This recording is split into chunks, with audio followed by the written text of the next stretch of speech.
सोची समझी रणनीति है कि भाई मुस्लिम तो, क्योंकि प्रो मुस्लिम की तो पार्टी वैसे ही मानी जाती है समाजवादी पार्टी, तो उनको भी साथ ले लें और अपना बीजेपी के वोट में भी सेंधमारी कर लें। ये क्या उसके तहत ये रथ यात्रा रामनवमी के दिन निकाली जा रही है, या फिर डर आपका भी है कि भाई वो 20% में वो सेंधमारी के लिए आ गए, अब धीरे धीरे अपना गोल पोस्ट चेंज कर लो, इसलिए अखिलेश यादव अब सॉफ्ट हिंदुत्व की तरफ निकल गए? क्या लग रहा है इमरान भाई आपको? अनुराग जी बहुत बहुत शुक्रिया, आपने वक्त दिया मुझे। पहली बात अनुराग जी ये है ना कि ये लोग मुसलमानों की सियासत तो करते नहीं है। अखिलेश यादव जब मुख्यमंत्री थे तो इन्होंने मुसलमानों के लिए क्या किया, आप हम लोगों ने देखा जी। इलेक्शन जब लोकसभा का इलेक्शन हुआ तो मुसलमानों को उठाकर साइड कर देते हैं, ये सिर्फ दरी बिछाना काम करवाते हैं। तो मुसलमानों का लीडर कभी रहे नहीं। मेरा ये मानना है जिस तरह योगी आदित्यनाथ राम मंदिर क्रेडिट लेते हैं, कांवड़ यात्रा में फूल फेंकते हैं, अखिलेश यादव के दौर में या भी अखिलेश यादव मंदिर बना रहे हैं, सत्ता में नहीं है मंदिर बना रहे हैं, तो ये हिंदुत्व की लड़ाई चल रही है, कौन कितना बड़ा हिंदू है। अच्छा, अब सब लोग ये साबित, मैं बड़ा हिंदू हूं, ये साबित कर रहे हैं लोग। आप बताइए, अखिलेश यादव का दौर था, अखिलेश यादव मुख्यमंत्री थे, मुजफ्फरनगर में दंगा हो रहा था, सफाई में डांस करवा रहे थे बड़े बड़े एक्टरों को बुलाकर। तो ये मुसलमानों के रहनुमा नहीं है।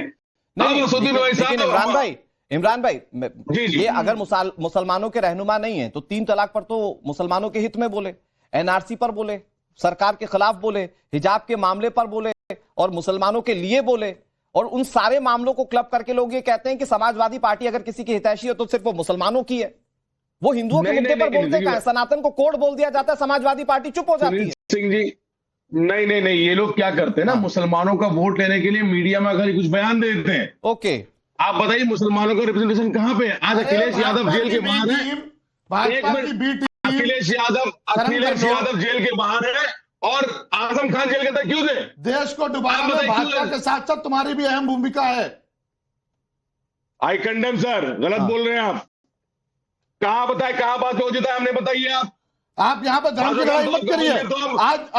आज लोकतंत्र खतरे पे है, संविधान खतरे में है, उसकी बात नहीं करेंगे, जनता के हितों की बात नहीं करेंगे। महंगाई, बेरोजगारी, महिला अपराध, भ्रष्टाचार, किसान दुखी, नौजवान दुखी, व्यापारी दुखी, हर एक वर्ग दुखी हुआ पड़ा है, उसकी बात आप नहीं करेंगे। यहाँ पे सिर्फ धर्म की राजनीति, तुष्टीकरण की राजनीति करके जनता को सुनिए जरा। अच्छा इमरान भाई, आपने क्या किया, मंदिर क्यों बनाए?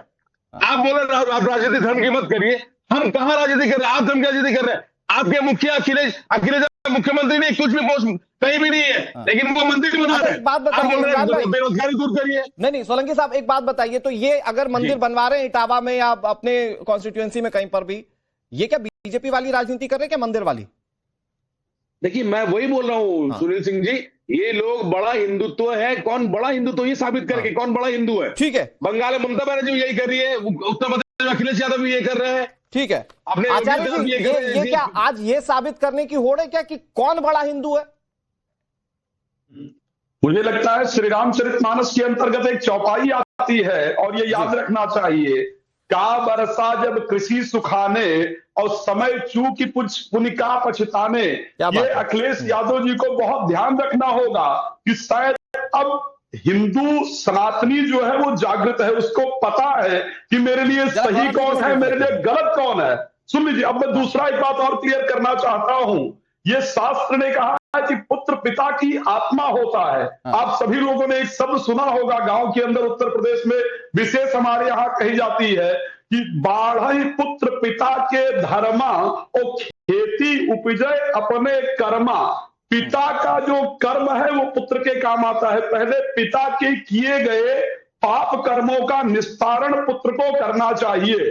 जो पिता ने पाप कर्म किया हो, पहले पुत्र उसको दूर करे तो पुत्र का भाग्य उदय होता है। आप कौन सी बात को मैं समझ गया आचार्य जी, आप बेसिकली मुलायम सिंह यादव, दिवंगत स्वर्गीय मुलायम सिंह यादव का जिक्र कर रहे हैं, तो मैं कह रहा हूं किस बात को लेकर? हिंदू से नफरत कुरान नहीं कहता, भारत की मस्जिद तोड़ी है श्री राम नहीं कहता, और रोटी का कोई धर्म नहीं होता, पानी की कोई जात नहीं होती, गलती हो गई, मेरे पिता से पाप हुआ है, मुझे उसको दूर करना है, मुझे क्षमा करो। पता चलेगा प्रकाश जाकर के राम जी की सीढ़ी पर नाक रगड़ता है ना, तब जाकर के कभी उसके पाप माफ होने वाले नहीं है। लेकिन तब शायद थोड़ी पब्लिक समर्थन अखिलेश यादव बीजेपी से ध्यान से आचार्य राज मिश्रा जी, अखिलेश यादव को आचार्य राज मिश्रा राम जी की सीढ़ी पर जाए ना। आचार्य राज मिश्रा जी, आचार्य जी, मैं कह रहा हूं कि इसको आज के डिबेट के संदर्भ में थोड़ा समझाइए कि भाई अगर आपको लग रहा है कि वो हिंदू विरोधी हैं तो वो रामनवमी का दिन क्यों चुन रहे हैं? वो हिंदू है तभी तो रामनवमी के दिन शुभ कार्य की शुरुआत कर रहे हैं। कौन सत्ता में नहीं आना चाहेगा पॉलिटिकल पार्टी? कमाल की बात है दादा, इस देश में सत्ता के लिए लोग अपने पत्नी पर किए गए कमेंट पर भी नहीं बोल पाते हैं, आप बाकी बात कर रहे हैं यार, कमाल की बात कर रहे हैं। सत्ता प्राप्ति के लिए अरे किसने नहीं बोला? पत्नी पर किसने नहीं बोला? थप्पड़ मारे उस व्यक्ति को, थप्पड़ मारा उस व्यक्ति को। ये आप कह रहे समाजवादी पार्टी ने मारा था थप्पड़? जिसने गलत बोला आपके कार्यकर्ता ने मारे थे। जिसने गलत बोला। और सुनो, अगर किसी भी महिला का अपमान होगा तो समाजवादी लोग। ना एक मिनट आचार्य जी, एक मिनट आचार्य जी, एक मिनट आचार्य, एक मिनट, एक फैक्चुअल सवाल पूछना है मुझे। गौरव बात तो कहीं और बदल के जाइए, आप लोग का काम यही है। चाचड़ा जी, आप लोग टीवी चैनलों से पैसा लेके चाचड़ा जी, यहाँ पे उनकी पैरवी करने के लिए आते हैं। चाचड़ा जी, एक मिनट, जनता को गुमराह करने चाचड़ा जी, एक मिनट, गौरव, नहीं, भारतीय जनता पार्टी के एक मिनट, बड़ी-बड़ी रैलियों में अरे एक मिनट, अरे भाई संदीप झूठ बोल के, अरे भाई टीवी में बैठ के संदीप त्रिपाठी भी हैं, संदीप त्रिपाठी भी हैं, वो भी ऐसा ही बोलते हैं आप ही की तरह। मैं एक सवाल एक पूछना चाह रहा हूं आपसे, वो जो कार्यकर्ता ने थप्पड़ मारा था, आप इंडोर्स करते क्या? समाजवादी पार्टी इंडोर्स कर? भाई कानूनी कार्रवाई करनी थी ना, एफआईआर जाकर दर्ज कराते। आप थप्पड़ मार तो आप थप्पड़ मारने का महिला के साथ, आप थप्पड़ मारने के साथ हैं। फिर देखिए बात को कहाँ ले गए आप? आज आप लेकर आए ना, आप लेकर आए कि हमारे कार्यकर्ता ने थप्पड़ मारे। आप इंडोर्स करते हैं, आप इंडोर्स करते हैं इस तरह की गुंडागर्दी को, आप गुंडागर्दी को इंडोर्स करते हैं, आप गुंडागर्दी को इंडोर्स करते हैं। आप हमने बोला यही तो सवाल है ना, अगर किसी ने जब समाजवादी पार्टी सत्ता में होती है, जब सत्ता में होती तो इसी गुंडागर्दी से तो डर लगता है ना सर। उसने भावना में इसी गुंडागर्दी से तो भावना में आके मारा था वो। आप भावना में बह गए और आपने टीवी चैनल पर आकर उसे इंडोर्स कर दिया। आप भी भावना में बह गए। योगी जी क्या बोलते सर? आप कोई गाली देते उसकी अरे तो एफआईआर करवाते जाके, मौलाना साहब के खिलाफ एफआईआर करवाते। अभी भी दम है तो जाके उस कार्यकर्ता पर करवाइए। ओके ठीक है, ये भाषा है कि मार दो काट दो।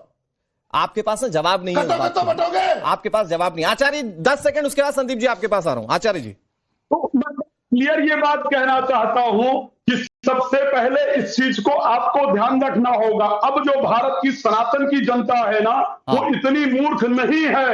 मैं यहां पर बैठे हैं, बड़ा क्लियर बता रहा हूं, जो सभा के प्रवक्ता चिल्ला रहे हैं, मथुरा में आपके सरकार के रहते हुए साधु संतों पर गोलियां, साधु संतों पर लाठियां भांजी जा रही थी, आपको याद होगा।